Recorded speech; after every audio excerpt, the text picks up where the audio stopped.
اللہ رب العزت نے ہر امت اور قوم کو کسی فتنہ اور آزمائش میں ہمیشہ مبتلا کیا ہے، جس کی خبر پیغمبروں نے اپنی اقوام کو دی ہے۔ امت محمدیہ کے لیے ایک بڑی آزمائش وحشی اور درندہ صفت قوم کے خروج کی شکل میں لکھ دی گئی ہے، جس کے وقوع پذیر ہونے میں کوئی شک نہیں۔ آخری نبی محمد صلی اللہ علیہ وسلم نے احادیث مبارکہ میں اس فتنے کی خبر نہایت ہی وضاحت کے ساتھ دی ہے۔ اس وحشی قوم کا نام یاجوج ماجوج ہے۔ یہ وہ قوم ہے جس کی پیشن گوئی نہ صرف نبی صلی اللہ علیہ وسلم نے کی، بلکہ توریت و انجیل میں بھی اس قوم کا ذکر ملتا ہے، جسے گوگ اینڈ میگوگ کہا گیا ہے۔ دراصل یاجوج ماجوج حضرت نوح علیہ السلام کے تیسرے بیٹے یافس کی اولاد میں سے ہیں۔ یہ لوگ شمالی مشرقی ایشیا میں زندگی بسر کیا کرتے تھے اور اپنے ارد گرد کے علاقوں پر ہمیشہ وحشیانہ حملہ کیا کرتے تھے۔ ان کی آبادی چین سے مغرب میں ترکستان تک پھیلی ہوئی تھی۔ روایتوں میں آتا ہے کہ یاجوج ماجوج بنی آدم میں سے ہیں، اور اگر انہیں پوری دنیا میں چھوڑ دیا جائے تو تباہی مچا دیں گے اور لوگوں کی معیشت تباہ کر ڈالیں گے۔ ان میں سے ہر کوئی آدمی اس وقت تک نہیں مرتا جب تک اپنی 1000 یا اس سے زیادہ اولاد نہ دیکھ لے۔ ان کے چہرے تہ بتہ ڈھال کی طرح ہیں۔ یہ لوگ لمبے قد کاٹ کے ہیں، جو صنوبر کے درخت کے مانند ہے۔ ان میں سب سے لمبا شخص 3 بالش تک کا ہوتا ہے۔ یہ جس جاندار کے پاس سے گزرتے ہیں انہیں کھا جاتے ہیں۔ یہ موسم بہار میں اپنے غاروں سے نکلتے ہیں اور سبزہ کھاتے ہیں۔ ان کے پنجے اور دانت درندوں کی طرح ہیں۔ ہزاروں سال قبل اس روئے زمین پر اللہ کے ایک نیک بندے کی حکومت تھی، جنہیں ذوالقرنین کے نام سے جانا جاتا ہے۔ اللہ رب العزت نے ذوالقرنین کو زمین کے ایک بڑے حصے پر بادشاہت عطا فرمائی تھی۔ آپ نے مشرق و مغرب کا سفر بھی کیا تھا۔ مورخین کے مطابق ذوالقرنین کے نام سے قرآن مجید میں جس شخص کا ذکر آیا ہے، دراصل وہ ایران کا عظیم بادشاہ خورس تھا، جسے سائرس اعظم بھی کہا جاتا ہے۔ جب حضرت ذوالقرنین نے شمال کا سفر کیا تو آپ کا گزر مشرقی ترکستان اور مغولستان کے علاقوں سے ہوا۔ یہ علاقہ 2 عظیم پہاڑوں کے بیچ آباد تھا، اور پہاڑ کے اس پار یاجوج ماجوج رہا کرتے تھے۔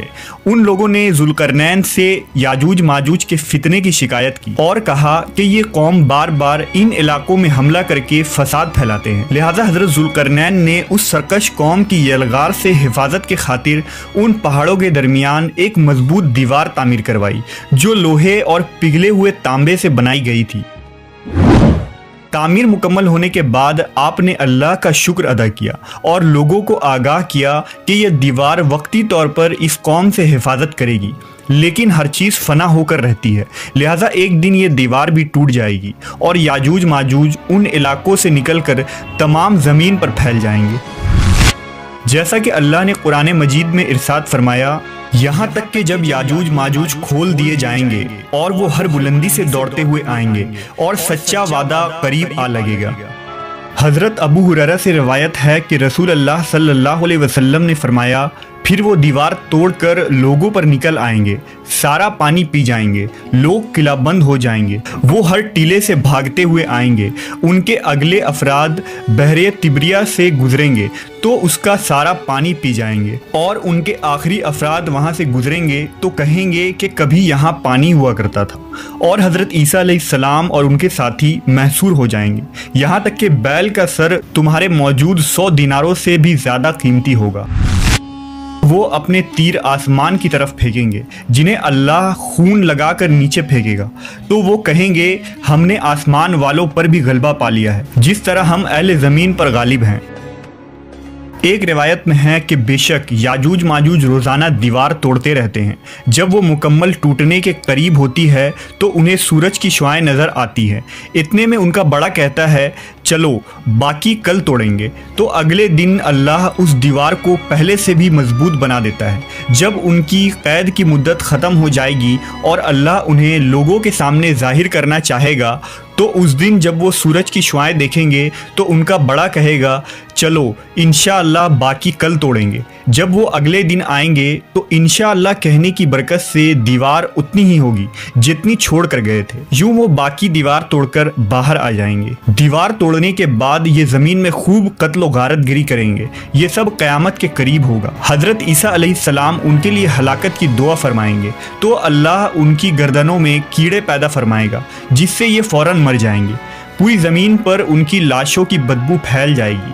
پھر اللہ ایک قسم کے پرندوں کو بھیجے گا جو ان کی لاشیں اٹھا کر جہاں خدا چاہے گا پھینک آئے گا۔ یوں یاجوج ماجوج کا خاتمہ ہو جائے گا۔ مورخین اور محققین کے مطابق سرزمین قفقاز میں دریائے خزر اور دریائے سیاح کے درمیان ایک پہاڑوں کا سلسلہ ہے جو ایک دیوار کی طرح شمال اور جنوب کو ایک دوسرے سے الگ کرتا ہے۔ اس میں ایک دیوار کی طرح کا درہ بھی موجود ہے جو مشہور درہ داریال ہے۔ یہاں ایک قدیم تاریخی لوہے کی دیوار نظر آتی ہے۔ اس بنا پر بہت سے لوگوں کا نظریہ یہ ہے کہ دیوار ذوالقرنین یہی ہے، جبکہ کچھ مورخین دیوار چین اور دیوار ترمس کو دیوار ذوالقرنین مانتے ہیں۔ یہ تمام نظریات قیاس اور اندازوں پر مبنی ہیں۔ دیوار ذوالقرنین کہاں بنائی گئی ہے اور کہاں واقع ہے، اس کا علم صرف اللہ تبارک و تعالیٰ کو ہی ہے، اور وقت مقررہ پر اس دیوار کو یاجوج ماجوج توڑ کر نکل جائیں گے۔